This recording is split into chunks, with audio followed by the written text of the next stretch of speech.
रानी लक्ष्मीबाई झांसी की शेरनी की अमर कहानी। ये कहानी है उस वीरांगना की जिसने अपने लहू से आज़ादी की नींव रखी, जिसने अपने अस्त्र शस्त्र से नहीं, अपने साहस से इतिहास को लिखा। नाम था रानी लक्ष्मीबाई। 1828 में वाराणसी में एक बच्ची का जन्म हुआ। नाम रखा गया मणिकर्णिका।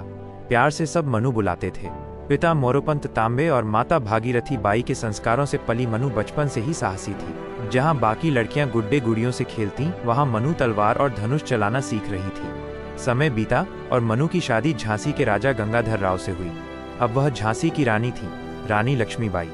राजा और रानी ने एक गोद लिया बेटा दामोदर राव, लेकिन किस्मत को कुछ और ही मंजूर था।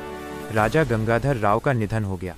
राजा की मृत्यु के बाद अंग्रेजों ने डॉक्ट्रिन ऑफ लैप्स के तहत झांसी पर अधिकार जताया। कहा, गोद लिया बेटा उत्तराधिकारी नहीं हो सकता। रानी से कहा गया, झांसी छोड़ दो, पर रानी ने साफ शब्दों में कहा, मैं अपनी झांसी नहीं दूंगी। रानी ने अपने किले को किले नहीं, कर्म भूमि बना दिया। महिलाएं, बच्चे, बुजुर्ग सभी ने हथियार उठाए। रानी खुद सैनिकों को प्रशिक्षण देती, घोड़े पर सवार होकर तलवार चलाने का अभ्यास करती। लोगों की जुबान पर बस एक ही नाम था, झांसी की रानी। 1857 की क्रांति की आग झांसी तक पहुंची। अंग्रेजों ने झांसी को घेर लिया, लेकिन रानी ने डटकर मुकाबला किया।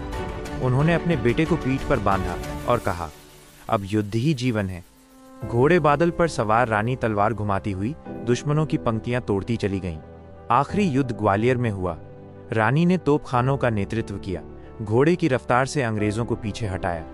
लेकिन उसी लड़ाई में वो गंभीर रूप से घायल हो गईं। मरते समय भी उनके होठों पर था बस एक वाक्य, झांसी मेरी है और भारत भी मेरा है। 8 जून 1858 रानी लक्ष्मीबाई ने वीर गति प्राप्त की, पर वो मरी नहीं। वो हर भारतीय के दिल में अमर हो गई। आज भी जब कोई नारी अपने अधिकारों के लिए खड़ी होती है, तो उसके दिल में कहीं न कहीं रानी लक्ष्मीबाई की आत्मा बोल उठती है, मैं अपनी झांसी नहीं दूंगी। अगर आपको रानी लक्ष्मीबाई की ये वीर गाथा पसंद आई तो लाइक, शेयर और सब्सक्राइब करें, क्योंकि ऐसी कहानियां हमें अपने गौरवशाली इतिहास की याद दिलाती हैं।